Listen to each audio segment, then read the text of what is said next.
trees like torches blaze with love.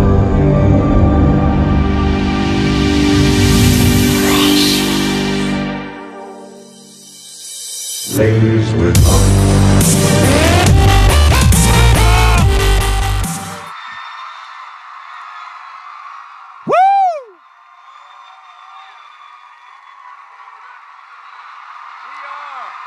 Hello.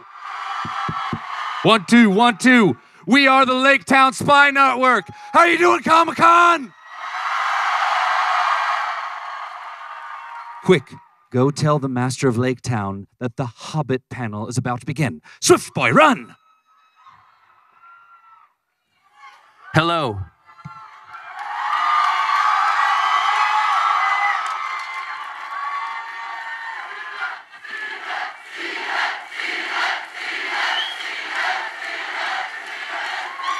If I could only go back in time and show this to my 13-year-old self.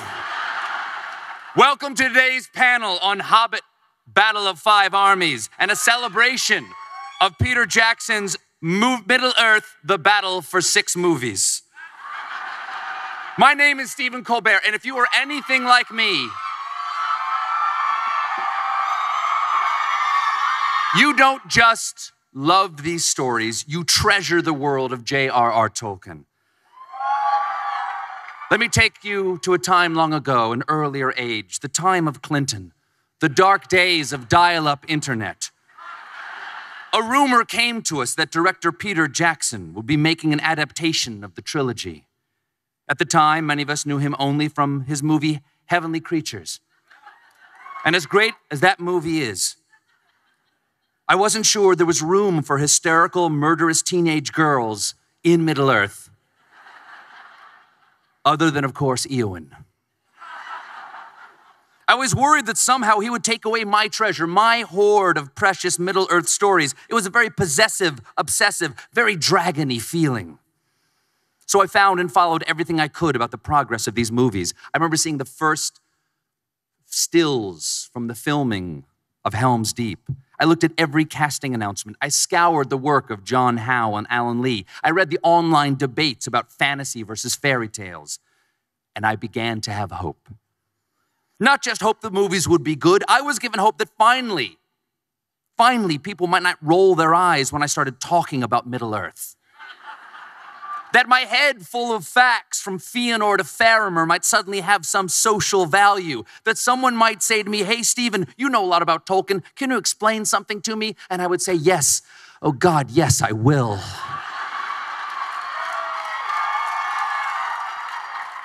And then the movies broke upon the world, and to steal a line from C.S. Lewis, here were beauties that pierced like swords or burned like cold iron. Here were movies that would break your heart.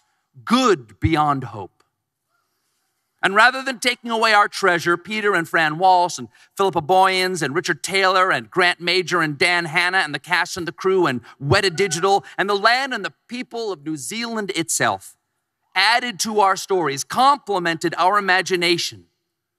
The only problem, as I saw it, was that at a total running time of 11 and a half hours, they were too damn short.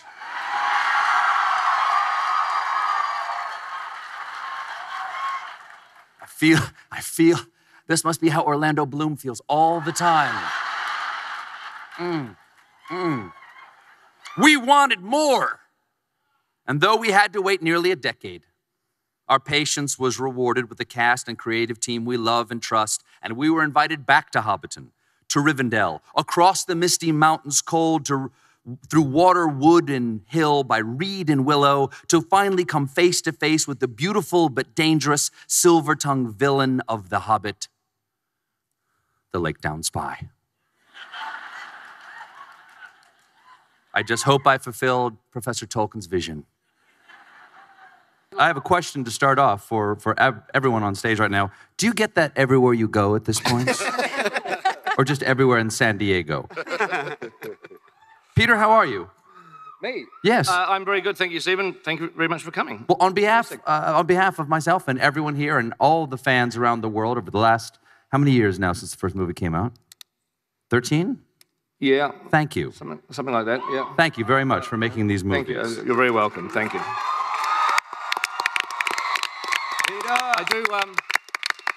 I do have to send apologies from Martin and Ian and Richard, who would all love to be here, but Martin and Richard are on stage in London and unable to get away. And and Ian's shooting a movie. That's right. Yes, that's what's happening, isn't it?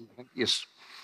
But they do send their love, and I'm sure you'll see them again sometime on some other project. So, Peter, are you done with the last movie yet? No, we're still working.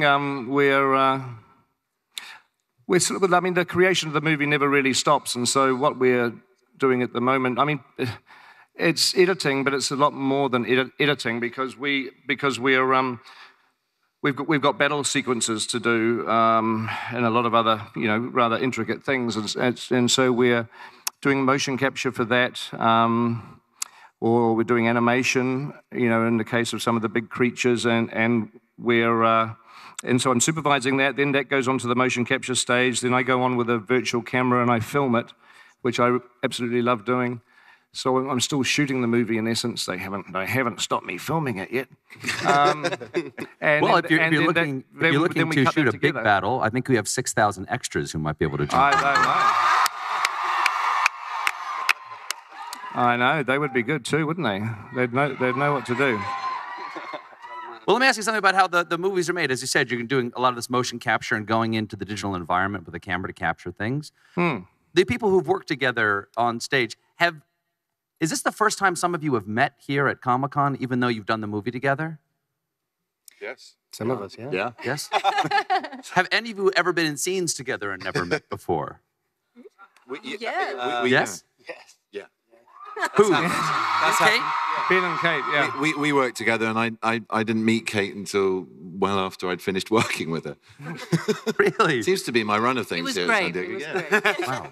Great. Wow. Did either of you complain that the other person was stealing focus? Yeah, without she even took knowing? ages to come out of her trailer, and You had that big, long... I kept eating your tail. snacks, and I was in your way all the time. Yeah, it was kind of amazing. Peter, when you started back in 1995 when you first started about doing these movies? 95 or 96, I think, sometime like that. So by the time this film is released, once it's released, and it'll still be running in 2015, you will have spent 20 years thinking about this world. Did you imagine that this was going to take a generation of your life? No. And is that a happy thing for me to say? Well, it's a commitment, isn't it, really? It's a commitment. But no, and it's a commitment I have really enjoyed taking. It's been you never know what's going to happen next. I mean, the very first thing that we ever pitched to Miramax back in 95, was to make The Hobbit as a single movie, and if that was successful, we'd do 2 Lord of the Rings movies. That was the pitch. That was what we, sort of, things went a bit differently, didn't they? But really, but yes. Wait, it was originally pitched to be 2 movies? Yeah, well, The Hobbit was going to be, we were going to shoot The Hobbit first as one movie, and then if that was successful, we would do Lord of the Rings back-to-back 2 movies, and that was the pitch to Miramax. That was the original pitch. And so that was, everything just changes, it's organic. So it would be really boring if it was 20 years where you had it all laid out, you knew exactly what was going to happen, and you were just ticking the boxes. But it's certainly, it's an adventure. Every step of it's an adventure. I do want to complain to you again, as I have before, that since The Hobbit, which was 1 book, became 3 movies, technically you owe us 6 more movies for the trilogy. I'm sure if Warners could find a way to do that, they would certainly be very happy. Elijah? Yes, sir. Hello. Good to see you. Hi. Why Stephen, I love that you're here doing this. This is amazing. Yeah, it is. I realize that. Why don't you age? And Peter, did you know you are casting the immortal? No, maybe I have a painting in my attic that's aging for me. Yes. It kind of goes, the same thing also goes for the elves. I mean, Orlando and Kate. The trees like torches blaze with light.